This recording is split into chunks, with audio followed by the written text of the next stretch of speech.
Você sabia que um servidor público pode cometer um crime só por alterar um dado verdadeiro? Isso mesmo, isso está previsto no artigo 313 do Código Penal. Vamos entender melhor como isso funciona. O artigo 313 diz o seguinte: inserir ou facilitar ao funcionário autorizado a inserção de dados falsos, alterar ou excluir devidamente dados corretos do sistema informatizados ou bancos de dados da administração pública, com o fim de obter vantagens indevidas para si ou para outrem, ou para causar danos. Pena reclusão de 2 a 12 anos de multa. Ou seja, o artigo 313, ele trata exclusivamente de um crime cometido por funcionário público, ou seja, um crime funcional. Ele ocorre quando o servidor público, usando do seu poder, do seu acesso, da sua autorização, ele entra dentro do sistema da administração pública para alterar, excluir ou inserir vantagens que não lhe cabem. Com isso, obtendo vantagens indevidas para causar prejuízos ao... Um bom exemplo em nossa cidade do crime de peculato, nós temos a vereadora Cátia das Rendeiras, que foi presa em 2023. A operação foi realizada com o objetivo de desencadear uma associação criminosa que estava ligada a ela contra a prática de crime de peculato. Em primeira nota, a Polícia Civil diz que as investigações elas foram iniciadas em 2022, mas ela só foi detida e presa em 2023. Agora sobre o artigo 313-A do Código Penal Brasileiro. Inicialmente, a legislação penal brasileira só iria abranger crimes contra a alteração e violação dos dados da Previdência Social. Com o avanço da tecnologia e da internet, surgiu a necessidade de ampliar essa proteção, estando na criação da Lei número 9.983 de 2000. Essa lei irá criminalizar funcionários públicos que, com a intenção ilícita, inserem dados falsos, alteram ou excluem informações corretas dos sistemas da administração pública. O artigo 313-A do Código Penal Brasileiro descreve duas condutas criminosas: a inserção de dados falsos e a alteração e a exclusão indevida de dados verdadeiros.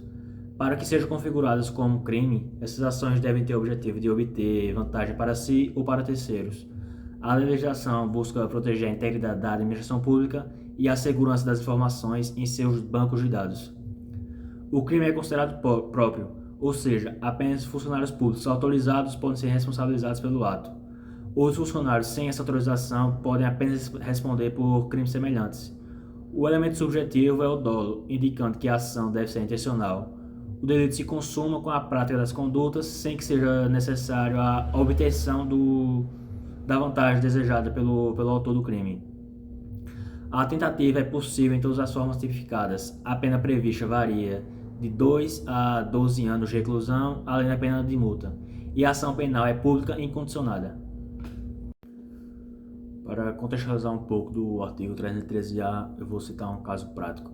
Vamos supor que uma determinada funcionária pública que trabalha no setor de registro e repartição pública recebe de um colega uma solicitação para que ela insira no sistema um documento falso, indicando que ele participou de um curso de capacitação, mesmo sem ter feito as aulas.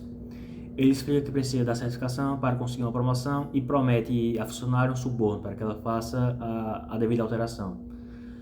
Mesmo sabendo que a inserção de dados falsos é irregular, ela decide ajudá-lo e insere o registro do curso no sistema. Algum tempo depois, uma revisão dos arquivos detecta uma inconsistência e descobre que o terceiro nunca participou das aulas de capacitação. A autora do crime é identificada como responsável pela inserção do dado falso e acaba sendo denunciada com base no artigo 313-A do Código Penal Brasileiro. Por ter cometido o ato de forma intencional, ela poderá ser condenada a pena de reclusão de 2 a 12 anos, além de pena de multa. O terceiro, que induziu a autora a cometer o crime e se beneficiou da fraude, também pode responder como partícipe do crime. Agora, para contextualizar a linha B do artigo 303 do Código Penal Brasileiro, vamos citar outro caso prático. Vamos supor que um funcionário público de um órgão municipal que trabalha na área de processamento de dados tem acesso ao sistema de informações da prefeitura, onde são registrados débitos de impostos municipais. Visando beneficiar um amigo que possui uma dívida com o município, acessa o sistema e altera os registros, reduzindo o valor da dívida sem autorização ou solicitação de alguma autoridade competente. A fraude, portanto, é descoberta durante uma auditoria interna e a modificação indevida causa prejuízo à administração pública, pois irá reduzir a arrecadação de tributos do município. O autor é denunciado e processado com base no artigo 313b do Código Penal Brasileiro, que prevê uma pena de detenção de 3 meses a 2 anos e além de uma pena de multa. Como houve um dano à administração pública, a pena deverá ser aumentada de 1/3 até a metade do que foi previsto anteriormente. Bom, vamos falar sobre a modificação ou alteração do sistema de informações sem autorização. Esse crime está previsto no artigo 313b do Código Penal e para analisarmos é importante observarmos 3 aspectos. O primeiro diz respeito à conduta, de modificar ou alterar. Enquanto modificar requer uma mudança mais radical, mais impactante, a alteração é uma mudança menos drástica.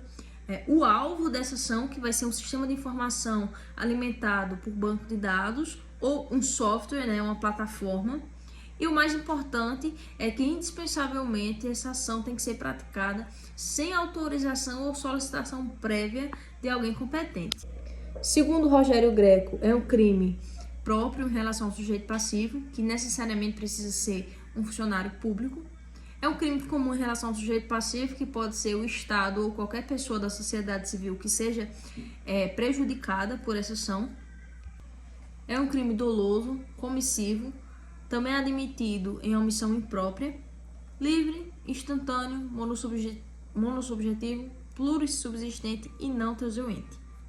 A pena para esse crime é prevista de 3 meses a 2 anos e multa com ação penal de iniciativa pública incondicionada. Vou explicar de forma rápida e direta o que diz o artigo 314 do Código Penal Brasileiro. Esse artigo trata do crime de extravio, sonegação ou inutilização do livro ou documento oficial. Mas o que isso significa na prática? Significa que, se um funcionário público ou alguém que exerce uma função equivalente for responsável pela guarda de documentos oficiais e perder, esconder ou danificar esses documentos de forma proposital, ele está cometendo um crime. Segundo o jurista Rogério Greco, este é um crime próprio, ou seja, só pode ser cometido por quem tem a responsabilidade legal de cuidar desses documentos. Além disso, é um crime doloso, o que quer dizer que existe uma intenção clara de cometer o ato. Não basta ser descuido. O objetivo da lei é proteger a administração pública, garantindo a transparência e o bom funcionamento dos serviços estatais. Este crime se consuma quando o documento é de fato extraviado, escondido ou inutilizado. Mas se a pessoa for interrompida antes de conseguir fazer isso, ainda assim pode responder por tentativa. Um exemplo prático sobre isso: um servidor da Receita Federal escondeu documentos fiscais que mostravam irregularidades de uma pessoa. Ele alegou que tinha perdido os papéis, mas depois descobriram que estavam escondidos na casa dele. Ou seja, houve dolo e tinha a intenção de ocultar as provas para beneficiar a empresa. Nesse caso, além de responder pelo crime, a pena pode ser ainda mais grave, chegando até 4 anos de prisão porque houve prejuízo a terceiros. Então é isso, o artigo 314 mostra que a guarda e o cuidado com documentos públicos são levados a sério no nosso ordenamento jurídico. Tratar sobre o emprego irregular de verbas públicas, crime previsto no artigo 315 do Código Penal. E para iniciar, é importante destacar que todo ato administrativo ele é regido por normas e princípios previstos na Constituição Federal. Nesse sentido, todo ato administrativo ele é vinculado e limitado ao que a lei determina. Nesse sentido, a aplicação de verbas e rendas públicas segue a mesma lógica. Ele deve ser aplicado de acordo com o que a lei orçamentária, lei ordinária ou complementar prevê. Ou seja, aquela finalidade, aquela destinação daquela verba é previsto. E quando o administrador público aplica essa verba de forma diversa, ele incide no crime cometido. Um exemplo prático é um prefeito de determinado município que recebe 300 mil do governo do estado para aplicar em saúde pública, em compra de medicamentos, e aí tira 100 mil dessa verba para realizar uma festa cultural, por exemplo, alegando que o município precisa de momentos de cultura, de lazer. Então, o Ministério Público vai observar que aquela verba foi aplicada com finalidade diversa da prevista originalmente.